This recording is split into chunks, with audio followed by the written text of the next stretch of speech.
Nagpatinag sa ulan ang libu-libong deboto na nakikiisa sa pahalik sa Puong Nazareno sa Quirino Grandstand. May naiwan ding replika sa grandstand sa pagsisimula ng traslasyon. Nasa front ng balitang yan si Hannibal Talete.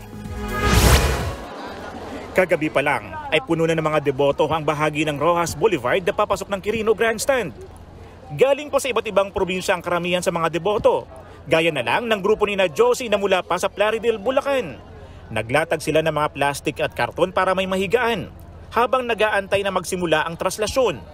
Wala pa po akong isang taon na namamanata dahil sa kahilingan ko para sa mga anak ko, sa kapayapaan ng pamilya ko. Nagpatuloy ang pahalik sa kabila ng nararanasang mahinang pag-ulan at pagsisimula ng traslasyon pasado alas 4:46 ng madaling araw kanina.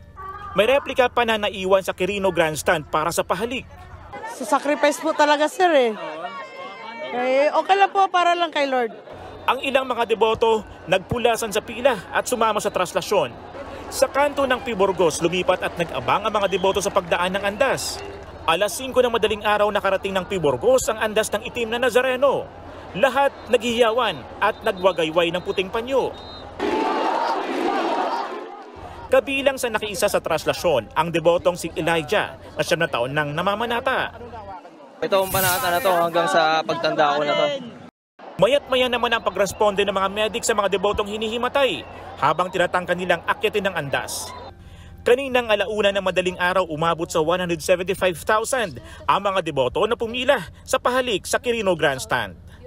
Nagbabalita mula sa frontline, Hannibal Talete, News 5. Mga kapatid, Maui David po. Simula ng inyong araw na may alam at may pakialam sa mga may init at umaaksyong balita sa bansa.